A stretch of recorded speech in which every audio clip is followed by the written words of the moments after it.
반갑습니다. 이상원 교수입니다. 오늘의 주제는 문신이나 해나를 하면 안 되나요? 입니다.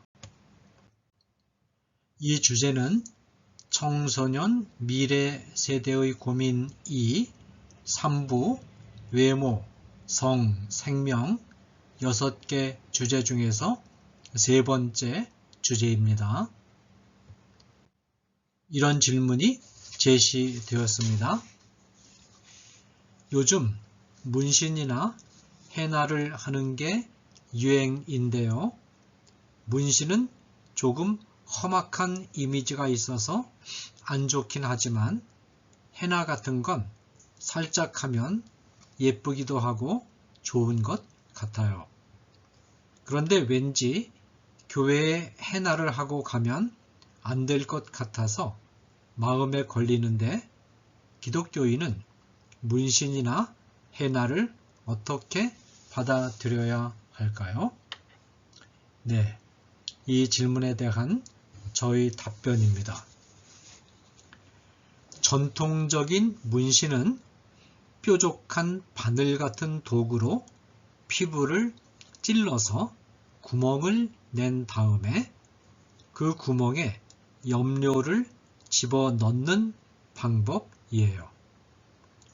이런 방법으로 무늬가 한번 피부에 새겨지면 죽을 때까지 없어지지 않고 그대로 남게 되죠.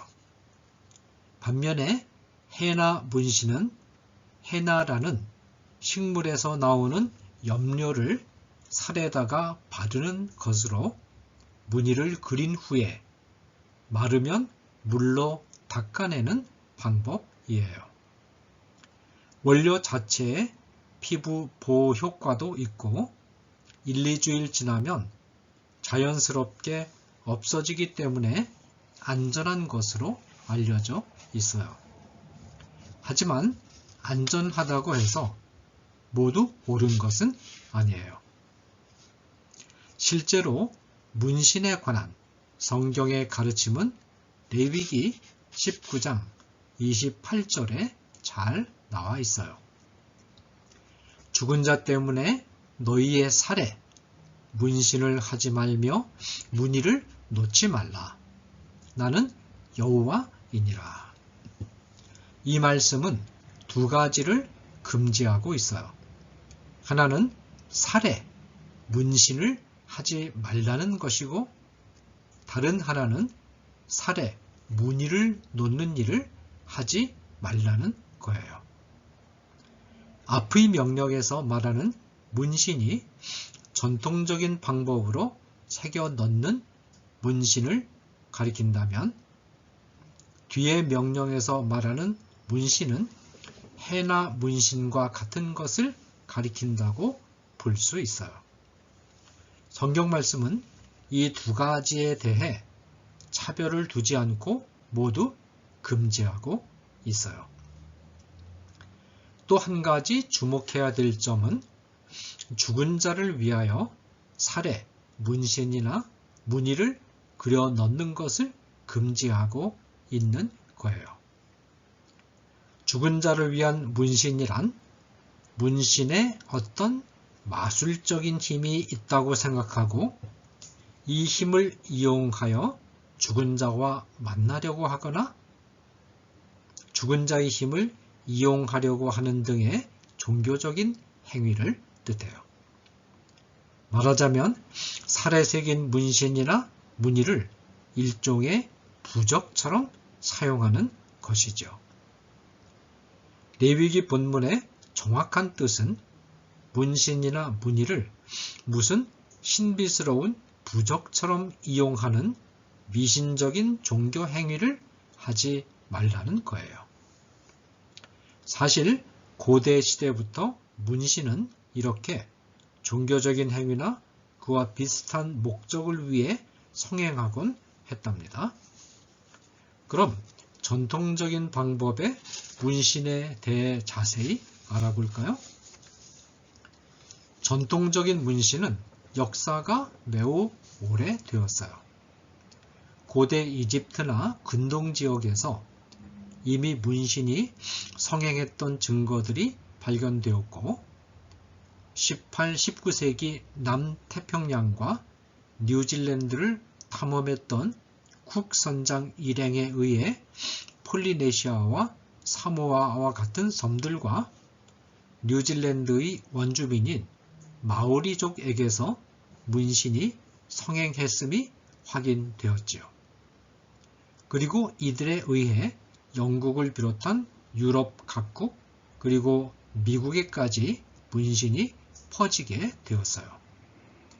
고대 중국에서도 이미 문신이 성행했는데 중국의 문신이 일본, 특히 조직폭력배 무리인 야쿠자 집단에 전달되기도 했지요.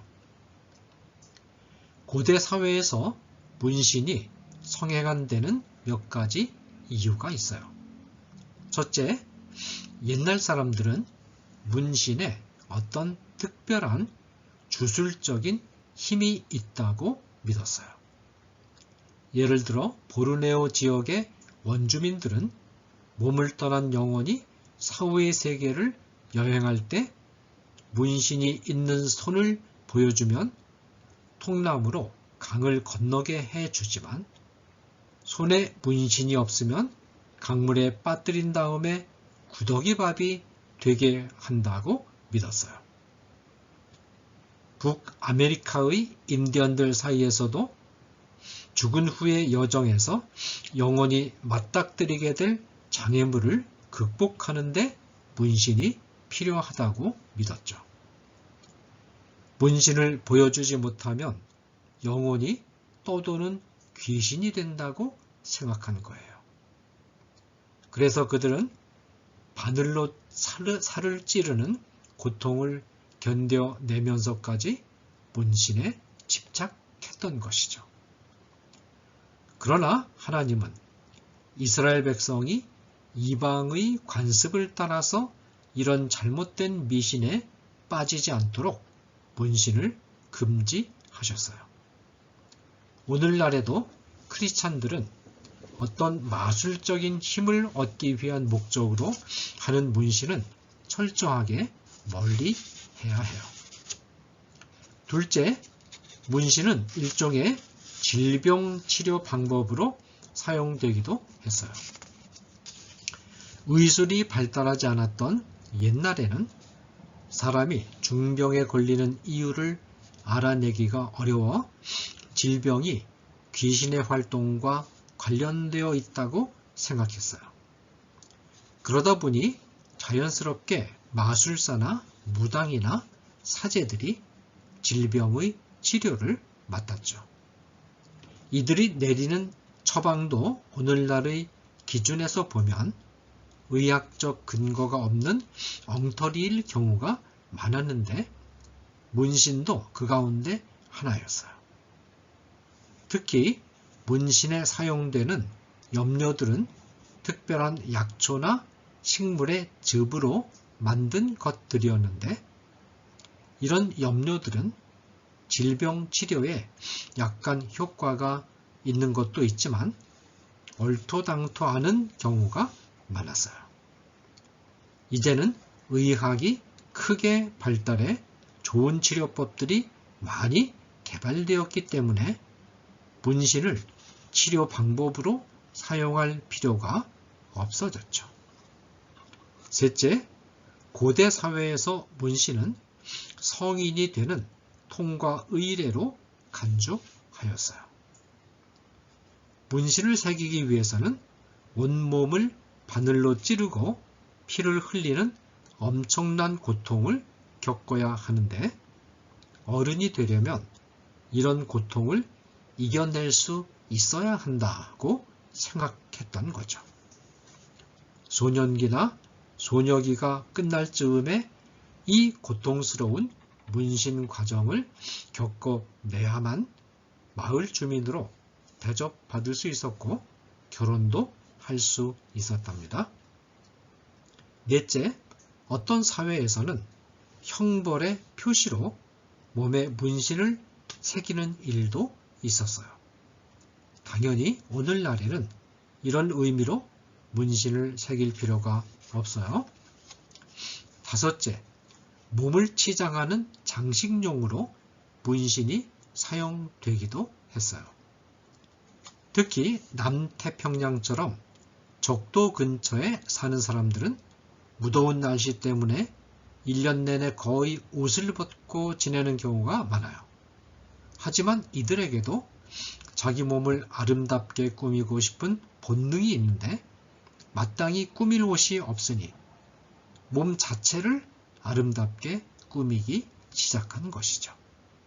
그래서 장식용 문신이 성행했는데 이런 장식용 문신은 자연스럽게 사회적 신분을 표시하는 상징이 되곤 했어요. 돈이 많은 사람은 정교하고 아름다운 문신을 할 수 있지만 돈이 없는 사람은 투박하고 거친 문신을 하는 것으로 만족해야 했으니까요. 장식용 문신은 좋지 않은 목적으로 사용되기도 했어요. 예를 들어 조직폭력단 같이 어떤 조직에 속한 구성원들이 단합을 다지는 의미에서 모두 같은 문신을 하는 경우죠. 한번 문신하면 영구히 없어지지 않으니까 조직의 구성원으로서 영원히 함께하자는 뜻이 담겨 있어요. 어떤가요? 문신에는 여러 다양한 의미들이 담겨 있죠. 이 중에서 우리 친구들이 말하는 문신은 패션 장식용에 가깝다고 할 수 있을 거예요. 그러면 그런 목적으로 문신을 하는 것은 괜찮을까요?